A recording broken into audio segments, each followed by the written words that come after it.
நீங்க எல்லாரும் வந்திருக்கீங்க. இது வந்து பாஜக மேல இருக்கிறது அன்பு பாசம், நம்மளுடைய மதிப்பு மரியாதைக்குரிய பிரதமர் மோடி அவர்கள் மேல இருக்கிறது நம்பிக்கை மட்டுமல்ல, ஏதாவது வாழ்க்கையில ஒரு பிரச்சனை இருந்தா காப்பாத்துறதுக்கு 2 பேர் இருக்காங்க. நம்மளை காப்பாத்துறதுக்கு கடவுள் இருக்கிறாரு, இந்த நாடு காப்பாத்துறதுக்கு மோடி அவர்கள் இருக்கிறாரு. கடவுள் அது என்ன சொல்லணும், அது எனக்கு எல்லாருக்கும், எனக்கு சுத்தி இருக்கிறவங்களுக்கு எல்லாருக்கும் தெரியும். நான் வந்து ஒரு மிகப்பெரிய விநாயகர் பக்தர். என் வீட்டு வாசல்ல இருந்து உள்ள வரைக்கும் விநாயகர் சிலைகள், விநாயகர் போட்டோஸ் மட்டும் தான் இருக்கு. சின்ன வயசுல இருந்து மும்பைல பிறந்து வளர்ந்ததுனால அந்த விநாயகர் எங்க ஏரியால லோக்காலிட்டியில விநாயகருடைய சிலை வைக்கும் போது முன்னாடி உட்காந்துட்டு மோதக் செய்யறது, சுண்டல் பண்றது, அங்க உட்காந்துட்டு ஜிஞ்சா கையில வச்சு ஜெய் ஜெய் ஜெய் ஜெய் ஜெய் ஜெய் ஃபுல்லா பாட்டு பாடுறது, இந்த வேலை தான் நாங்க தெரிஞ்சிட்டு இருந்தோம். இன்னைக்கு பாலகாட்டுக்கு வந்து பக்கத்து கோயம்புத்தூர், அங்க கோயம்புத்தூருடைய மருமகள் அப்படி சொல்லிட்டு இங்கே வந்து உங்க முன்னாடி நிக்கிறதுல, அதுவும் பாஜகவின் சார்பாக, பாஜகவுடைய காரியகர்த்தா சார்பாக, பாஜக சொல்லிட்டு தமிழகத்துடைய ஒரு வைஸ் பிரசிடென்ட் சமீபத்தில் எனக்கு கொடுக்கப்பட்ட ஒரு மிகப்பெரிய ரெஸ்பான்சிபிலிட்டி அப்படி நான் பார்க்கும்போது உங்க மத்தியில வர்றதுக்கு ரொம்ப ரொம்ப எனக்கு பெருமையா இருக்கு. கடவுள் எல்லா மனசுல இருக்கும், இந்த காத்துல இருக்க அது நம்ம நம்பிக்கை தான். சில பேர் வந்து கடவுள் எங்கே இருக்கிறாருன்னு கேக்குறாங்க. சுத்தி பார்த்தா எல்லா இடத்துலயும் இருப்பாங்க. சுத்தி பார்த்தீங்கன்னா கடவுள் இல்லைன்னு நினைச்சா கடவுள் இல்லாம இருக்கலாம். ஆனா இந்த இயற்கை மனிதர்கள் இந்த உலகத்துல இருக்கிறாங்க, இந்த இயற்கை இருக்கு, இந்த உலகம் இருக்கு அப்படின்னா அது படைக்கப்பட்டது கடவுள் மட்டும்தான். நம்மள வந்து நம்ம அப்பா அம்மா, மாதா பிதா குரு தெய்வம், அந்த மாதா பிதா சொல்லும் போது மாதா பிதாக்கு அப்புறம் நமக்கு வந்து முன்னாடி கொண்டு போறது நம்மளுடைய குரு. ஆனா இது எல்லாத்தையும் படைத்தவர் தெய்வம். அந்த தெய்வத்தை நம்பாம நீங்க வேற ஏதோ நம்பிட்டு உட்கார்ந்தீங்களா, இந்த தெய்வமே இல்ல இந்த உலகத்துல சொல்லும் போது எனக்கு புரியல என்ன சொல்றது. தமிழகத்துல நீங்க பாத்துட்டீங்கன்னா ரெட்டை முகத்தோட எல்லாரும் சுத்திட்டு இருக்காங்க. கடவுள் இல்லைன்னா சொல்லுவாங்க, ஆனா அவங்க வீட்டுல இருக்கிற பெண்கள் கோயில் கோயிலா போய் தரிசனம் பண்ணிட்டு பூஜை எல்லாம் பண்ணிட்டு வருவாங்க. கடவுள் சொல்லும் போது, சனாதன தர்மா சொல்லும் போது அது ஒரு கோவிட், அது ஒரு கேன்சர், அது ஒரு லெப்ரசின்னு சொல்லுவாங்க. ஆனா அவங்க வீட்டுல இருக்கிற தாய்மார்கள் எல்லாரும் வந்து பூஜை செஞ்சுட்டு கையில கயிறு கட்டிட்டு சுத்துவாங்க. இந்த இரட்டை முகம் நமக்கு வேண்டாம். நம்மளுடைய வாழ்க்கை ரொம்ப சிம்பிளான வாழ்க்கை, நம்மளே காம்ப்ளிகேட் பண்ணிட்டு இருக்கோம். ஒரு சிம்பிளான வாழ்க்கை என்ன, காலையில எந்திரிச்சோமா, கடவுளுக்கு வந்து நம்ம ஒரு நாள் முன்னாடி நல்லா நிம்மதியாக தூங்கி காலையில எந்திரிச்சு சுவாசிக்கிறோமே, அதுக்கு கடவுளுக்கு ஒரு நன்றி சொல்லிட்டு போறதுல எந்த தப்பும் இல்லை. இன்னைக்கு நமக்கு எல்லாமே நம்ம கையில இருக்கு. நம்ம வந்து யார் நேசிக்கிறோமோ, யார் கூட அன்பா பழகுறோமோ, எல்லாரும் நம்ம கூட இருக்கும்போது அது எல்லாமே நமக்கு கொடுத்தது கடவுள். தன்னம்பிக்கை, என்னாலதான், என்னுடைய திறமையினாலதான் நான் வாழ்க்கையில முன்னேறி இருக்கேன்னு சொல்லுவாங்க. ஆமாங்க, நிச்சயமாக உங்களுடைய திறமை, உன்னுடைய தன்னம்பிக்கை, உங்களுடைய உழைப்பினாலதான் நீங்க முன்னேறி இருக்கீங்க. ஆனா அந்த தைரியம் கொடுத்தது கடவுள் மட்டும்தான். அப்படி இருக்கும்போது இன்னைக்கு பாலகாட்டுல வந்து இவ்வளோ பெரிய கூட்டம், கிட்டத்தட்ட 400க்கு மேல ஒரு சிலைகள் பார்க்கும்போது அவ்வளோ சந்தோஷமா இருக்கு. ஏன்னா ஆரம்பிச்சது ஒரு சிலை 1993 ஆரம்பிச்சது. 93 ஆரம்பிக்கும் போது ஒரே ஒரு சிலையில ஆரம்பிச்சது. 50 பேர் கூட இல்ல சொன்னாங்க. ஆனா இன்னைக்கு இந்த கூட்டம் பார்க்கும்போது இவ்வளோ பெரிய மக்களுடைய பக்தி, ஏன்னா உள்ளுக்குள்ளே அந்த பக்தி இருக்கு, வெளியில கொண்டு வர்றதுக்கு பயந்துட்டு நீங்க உட்கார்ந்துடுவீங்க. நம்ம யாருக்கும் பயப்பட வேண்டாம். பயப்பட வேண்டியது வந்து 2 விஷயத்துக்கு. ஒண்ணு, நம்மளுடைய அந்த கான்சைன்ஸ் சொல்றோம் பாருங்க, நம்மளுடைய மனசுக்குள்ள என்ன இருக்கும் அது. இன்னொன்னு வந்து கடவுள். ஏன்னா கடவுள் எல்லாமே பார்த்துட்டு இருக்கிறாரு. கடவுள் எல்லாமே பார்த்துட்டு இருக்கும் போது எல்லாமே நல்லது கெட்டது எல்லாமே நமக்கு சமமா கொடுப்பாரு. கடவுள் வந்து நல்லது கொடுக்கும்போது சில நேரத்தை நமக்கு வந்து கஷ்டமான சோதனை படுத்தாலும், கஷ்டமான நேரங்கள் கொடுத்தாலும் அதுக்கு காரணம் ஒன்னே ஒண்ணுதான், உன்னால முடியும், நீ ஜெயிச்சு காட்டு, உனக்குள்ளே இருக்கிறது அந்த சக்தியை வெளியே கொண்டு வா சொல்லிதான் நமக்கு அந்த ஒரு சோதனை சில நேரத்தில் படிக்கிறாரு. அப்படி இருக்கும்போது சந்தோஷங்கள், சோதனைகள், கஷ்டங்கள், துன்பங்கள் எல்லாமே நம்ம வாழ்க்கையோடைய ஒரு வட்டம். அந்த வட்டத்துல நம்ம எல்லாரும் இருக்கோம்.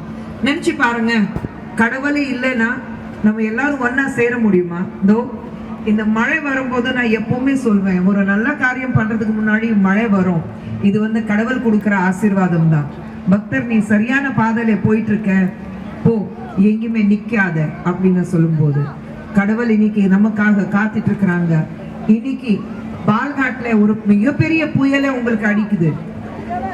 உங்களுடைய லோக்கல் எம்எல்ஏ எந்த அளவுக்கு கடவுள் மேல நம்பிக்கை சொல்லியும் பெண்கள் மேல இருக்கிறத வன்கொடுமைகள் பார்க்கும்போது அது எல்லாத்தையும் தாண்டி இன்னைக்கு காங்கிரஸ்ல இருந்து எப்படி கொஞ்சம் கூட முகம் சுளிக்காம மக்களை ஏமாத்துறதுக்காக ஒருத்தர் நாங்க அந்த கட்சி பதவியில இருந்து விலகிக்கிறோம் நான் சொல்லிட்டு மக்களை ஏமாத்துறதுக்கான வேலை பண்ணிட்டு இருக்காங்க. அவங்களுக்கு ஒரே விஷயம் சொல்ல விரும்புறேன், கடவுள் எல்லாத்தையும் பார்த்துட்டு இருக்கிறாரு. நீங்க உங்களுடைய கர்மா, உங்களுடைய பதில், நீங்க செஞ்ச தவறுகளுக்கு நீங்க இந்த பூமியில இந்த ஜென்மத்துலதான் நீங்க அனுபவிக்கணும். அடுத்த ஜென்மம் அதுக்கு அனுபவிக்கிறதுக்கு இருக்காது. அப்போ எல்லாமே நீங்க பெண்களுக்கு எத்தனை பெண்களுடைய பாவம், உங்க எத்தனை தாய்மார்களுடைய பாவம் உங்களை இன்னைக்கு பாதிச்சிருக்கு. நான் சொல்றேன், ராகுல் அவர்களை நீங்க கட்சியிலிருந்து நீங்க விலகினாக்கா சஸ்பெண்ட் பண்றதுனால எந்த லாபமும் கிடையாது. அவருடைய எம்எல்ஏ பதவி அவர் ராஜினாமா பண்ணணும். எந்த ஒரு ஆண் ஒரு பெண்ணுடைய பெண் மேல இருக்கிற அக்கிரமத்தை உண்டாக்குறாரோ, பெண்கள் அச்சுப்படுத்துறாரோ, யார் பெண்கள் மேல கொடுமைகள் நடத்துறாரோ அவர் அந்த பப்ளிக் பொசிஷன்ல இருக்கிறதுக்கு லாய்க்கே கிடையாது. உங்களை தேர்ந்தெடுத்தது மக்கள். அந்த உங்களை வாக்களிக்கும் போது பெண்களும் சேர்ந்து உங்களுக்கு வாக்களித்திருக்காங்க. பெண்கள் உங்களுக்கு வாக்களிக்கும் போது உங்க மேல நம்பிக்கை வச்சுட்டு உங்களை வாக்களிக்கும் போது அந்த நம்பிக்கை துரோகம் பண்ணும் போது அப்படிப்பட்ட ஒரு துரோகி அந்த பொசிஷன்ல இருக்க கூடாது. ராகுல் காந்தி அவர்களை கேட்கிறேன், நீங்களும் ராகுல், இங்கே ஒரு ராகுல், டெல்லியில இருக்கிற ஒரு ராகுல் எந்த வேலையும் செய்ய மாட்டாரு. இங்கே இருக்கிற ராகுல் தவறான வேலைகள் மட்டும் தான் செஞ்சிட்டு இருக்காங்க. ரெண்டு ராகுல் கிட்ட கேட்கிறேன், மனசாட்சி இருக்கா? ரெண்டு ராகுல், டெல்லியில இருக்கிற ராகுல் காந்தி, அவரும் ஒரு ராகுல், அவர் சொல்றாரு நான் சிவன் பக்து. சிவன் பக்தி எப்போ வரும்? எப்போ எலெக்ஷன் வருதோ அப்போதான் நான் சிவன் பக்து, நான் ஜனாவும் போட்டுட்டு சுத்துறேன் நான் சொல்வாரு. ஆனா மத்த நேரம் பேங்காக்ல இருப்பாரு. நான் கேட்கிறேன், இங்க இருக்கிற ராகுல் பண்ற லீலைகள் பார்க்கும்போது அந்த ராகுலுக்கு இந்த ராகுலுக்கு எந்த வித்தியாசமும் எனக்கு தெரியல. எல்லாமே பவர், கையில ஒரு பவர் இருக்கிறோம், மத்தவங்களை எப்படி நம்ம கைக்குள்ள வைக்கணும், அடிப்படையில நமக்கு அடிமையாக இருக்கணும், அப்படிதான் நீங்க செயல்பட்டு இருக்கீங்க. ராகுல் இம்மீடியட்டா ராஜினாமா செய்யணும். ஒரு பாய் எலெக்ஷன் வரணும், அதெல்லாம் பண்ண மாட்டாங்க.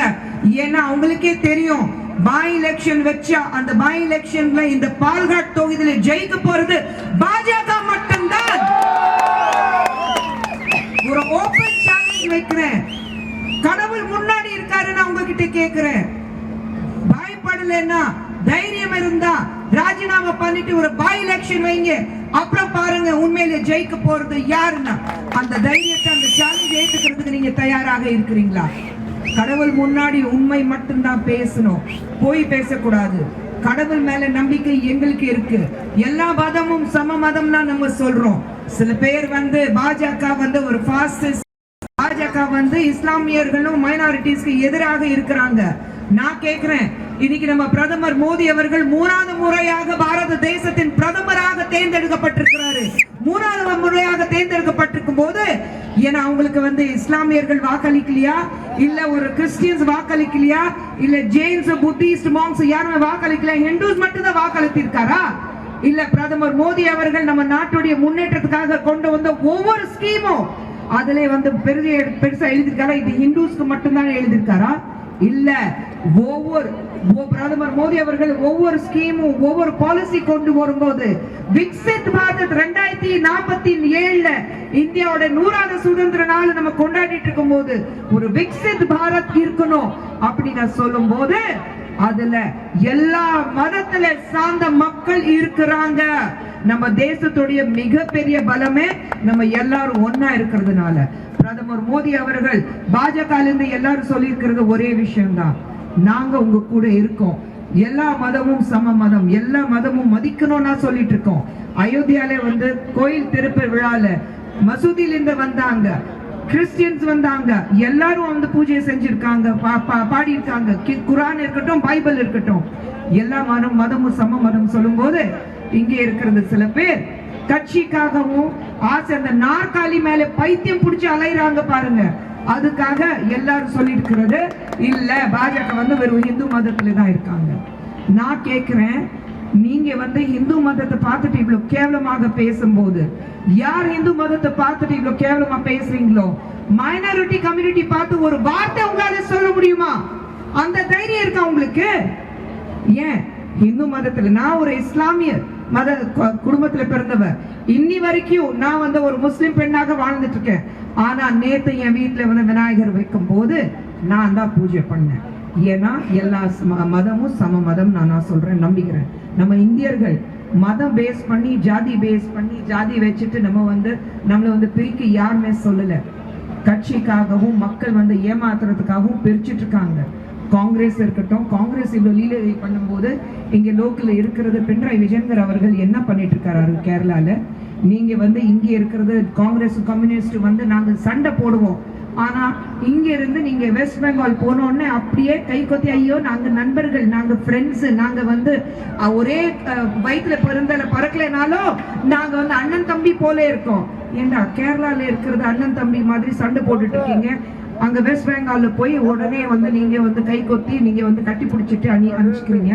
எனக்கு புரியல, இவங்களுடைய பாலிசி புரியல, இவங்களுடைய ஐடியாலஜி புரியல, இவங்களுடைய பொய் பித்தலாட்டம் எனக்கு புரியல, பிடிக்கவும் இல்லை. மக்கள் வந்து தெளிவாக இருக்காங்க.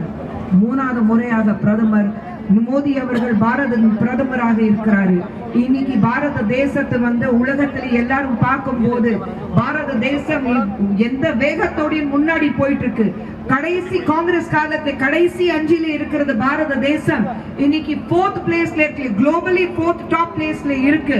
13 வருஷம் கூட 12 வருஷத்துல பாரத பிரதமர் மோடி அவர்கள் பாரத தேசத்தை எங்கிருந்து எங்க கொண்டு போயிட்டாரு. இன்னைக்கு உலகத்துல எங்க போனாலும் மோடி அவர்களுடைய நாட்டிலிருந்து நீங்க வந்திருக்கீங்க சொல்லிட்டு பெருமையோட நம்மள பாக்குறாங்க. உலகம் முழுவதும் நான் போயிட்டு இருக்கேன், இந்தியன் பாஸ்போர்ட் பார்த்து, oh you come from the land of Modi, டப்பா அடிக்கிறாங்க. எவ்வளவு பெருமை இருக்குங்க. உங்க ஊர்ல வெறும் நீங்க வந்து கள்ள கபடம், லூட்டு, கரப்ஷன் இது மட்டும் தான் மக்களை ஏமாத்துற வேலை மட்டும் தான் நடக்குதுன்னு சொல்லிட்டு இருந்தாங்க. இன்னைக்கு மாற்றம் வரும்போது அந்த மாற்றம் வந்து எனக்கு மட்டும் இல்ல, இந்தியால வாழ்ந்துட்டு இருக்கிற யார் வந்து பாஜக வா கலிக்கிறாங்களோ வா கலிக்கலையோ எல்லாருக்கும் அந்த ஒரு பெருமை. பாரத தேசம் சொல்லும் போது பாரத தேசத்தில் வாழ்ற ஒவ்வொருத்தருக்கு அந்த பெருமை. நம்ம தேசம் வளரும் போது அந்த தேசத்துடைய வளர்ச்சி பார்த்தாக்கா ஒரே ஒரு நபர் மட்டும்தான் அதுக்கு காரணம். ஒரு நோக்கம், ஒரு பார்வை, ஒரு தூரத்தை பார்வை. அது சொல்லுவாங்க, ஒரு இந்நாடு வந்து எப்படி இருக்கணும் இன்னைக்கு நாளைக்கு நான் முடிவு பண்ணல, ஒரு 25 வருஷத்துக்கு அப்புறம் என் நாடு எப்படி இருக்கும். நான் இன்னைக்கு இருக்கேன், நாளைக்கு இல்லாம போகலாம். ஆனா நாளைக்கு வாழ போற மக்கள், வரப்போற அடுத்த ஜெனரேஷன், அவங்களுக்காக நம்ம அடுத்த தலைமுறை சொல்லும், அடுத்த மக்கள் எப்படி இருக்க போறாங்க, அவங்களுக்கு எந்த அளவுக்கு பாதுகாப்பு கொடுக்கணும், பெண்கள் முன்னேறணும், பெண்களுக்கு எந்த அளவுக்கு பாதுகாப்பு நான் கொடுக்குறேன், அது எல்லாம் எந்த அளவுக்கு முக்கியத்துவம் கொடுக்குறேன். இது எல்லாமே பார்க்கும்போது ஒரே ஒரு நபர் பிரதமர் நரேந்திர மோடி அவர்கள் மட்டும்தான். அவர் பார்த்த உடனே நான் பர்சனலா சொல்றேன், எங்க அத்தை வந்து 93 வயசு நடக்கிறதுக்கே கஷ்டப்படுறாங்க. 93 வயசுல அவங்க வந்து பிரதமர் மோடி அவர்களுடைய மிகப்பெரிய ஃபேன். அவங்க வந்து நான் எப்படியாவது அவங்கள பார்த்தே ஆகணும், நான் சாகிறதுக்கு முன்னாடி அவங்கள பார்த்தே ஆகணும்னு நான் சொன்னாங்க. நான் ஒரே ஒரு கடிதம் போட்டேன் பிரதமர் மோடி அவர்கள் ஆபீஸ்ல. உடனே லெட்டர் வந்தது, நான் சென்னை வந்துட்டு இருக்காரு, இத்தனாம் தேதி இத்தனை இடத்துல இத்தனை மணிக்கு உங்க மாமியார் அழைச்சிட்டு வாங்க. போன உடனே அவங்க வந்து வணங்கி எங்க அத்தை கிட்ட பேசின விதம் இருக்கு பாருங்க. எங்க அத்தை வந்து சொல்றாங்க, என் மகனு கூட இப்படி பேசினது இல்லப்பா என்கிட்ட, அப்படியே நாட்டத்துக்குள்ள மாதிரி இருக்கு. அவரும் சொல்றாரு, எனக்கு வந்து என் தாய் பாக்குற மாதிரி இருக்கு, என் தாய் இருந்தாங்கன்னா இந்த வயசுல இருந்திருப்பாங்க, இப்படிதான் இருந்திருப்பாங்க. அது மட்டும் இல்ல, அடுத்த இடத்துல சந்திக்கும் போது நீங்க எப்படி இருக்கீங்கன்னு என்ன கேட்கல, உங்க அத்தை எப்படி இருக்காங்க நான் ரொம்ப விசாரிச்சுன்னா சொல்லுங்கன்னு சொன்னாங்க.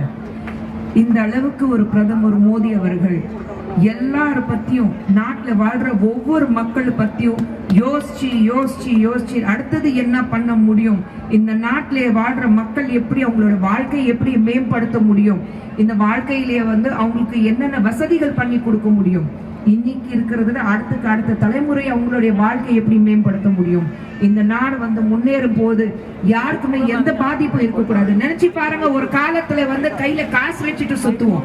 இன்னைக்கு எத்தனை பேர் கையில காசு வச்சுட்டு சுத்துறீங்க? ஒரு ஜிபே இருக்கு, ஸ்கேன் பண்ண போதும். ஒரு தெருவில் இருக்கிறது அம்மா வந்து இட்லி கடை வச்சிருக்காங்களோ, இல்ல கோயில் வாசல்ல பூ கடை இருக்கோ, இல்ல எங்கேயாவது நீங்க எண்ணீர் குடிக்கிறீங்களோ, அவங்க சார் ஸ்கேன் பண்ணிக்கீங்கன்னா சொல்றாங்க.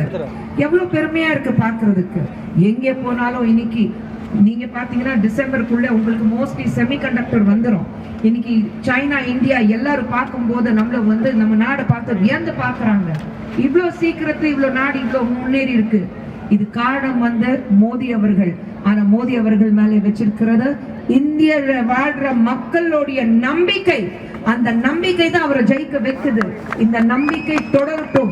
இங்க இருக்கிறத ராகுல் அவர்கள் இங்க ராஜினாமா பண்ற வரைக்கும், பை எலெக்ஷன் வர வரைக்கும் நம்ம போராடிட்டு தான் இருப்போம், குரல் கொடுத்துட்டு தான் இருப்போம், பெண்களுக்காக கூடவே இருப்போம், பெண்களுக்கு அந்த தைரியம் கொடுப்போம். நம்ம தாய்மார்களுக்கு நாங்க கூட இருக்கோம். அது கண்டிப்பா அவங்களுக்கு அந்த நம்பிக்கை கொடுக்கணும். கடவுள் பிரார்த்தனை பண்ணிட்டு இந்த வருஷம், அடுத்த வருஷம், அடுத்த வரப்போற அத்தனை நாட்கள் எல்லாரும் நல்லா ஹெல்தியா, நிம்மதியா, சந்தோஷத்துடன் வாழணும்னு பிரார்த்தனை செய்வோம். ஏன்னா கடவுள் இல்லைன்னா நாம இல்லை, நாம இல்லைன்னா கடவுள் இல்லை. நம்பிக்கை தான் வாழ்க்கை நான் சொல்வேன். அந்த நம்பிக்கையோட இருங்க.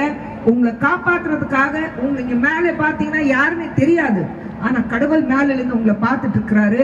அந்த நம்பிக்கை மட்டும் உங்களுக்கு இருந்தா போதும். எந்த மதத்துல இருந்தவங்களே இருந்தாலும் சரி, எந்த கடவுள் நீங்க நேர்ல பார்த்ததே கிடையாது, ஆனா அந்த கடவுள் இருக்கிறாரு. அந்த ஒரு நம்பிக்கை, அந்த நம்பிக்கை தான் நமக்கு வந்து வாழ்க்கையில ஒரு மிகப்பெரிய ஸ்ட்ரென்த் கொடுக்குது, தைரியம் கொடுக்குது. அந்த நம்பிக்கையோட நம்ம முன்னேறுவோம். நம்பிக்கையோட எல்லாருக்கும் வந்து உதவி செய்வோம். நம்மளால முடிஞ்ச அளவுக்கு எல்லாருக்கும் கூடவே இருப்போம். மற்றவங்களுக்கு ஜாதி, மதம் எதுவுமே பார்க்காம உன் கூட நான் இருக்கேன் தம்பி, உன் கூட நான் இருக்கேன் அக்கா அப்படின்னு நான் சொல்லிட்டு வாழ்ந்து பாருங்க. அவ்வளோ சந்தோஷமா இருக்கும். எல்லா மதமும் சம மதம், எல்லா மனுஷங்களும் வந்து நமக்கு சகோதர சகோதரி போல அப்படின்னு நான் நினைச்சிட்டு எல்லாரும் வந்து முன்னேறுவோம். இவ்வளோ மழையிலையும் நீங்க எல்லாரும் இங்க வந்திருக்கீங்க. இது மறுபடியும் சொல்றேன், இது வந்து வெறும் கடவுள் பக்திக்காக இல்ல, என் மேல இருக்குது அன்பு மட்டும் இல்ல, நிச்சயமாக பாஜக ஒரு கட்சி இருக்கு, பிரதமர் மோடினா ஒருத்தர் இருக்கிறாரு, அதனாலதான் அவர் மேல இருக்கிற நம்பிக்கை. இவ்வளவு தூரம் வந்ததுக்கு ரொம்ப ரொம்ப நன்றி. வணக்கம்.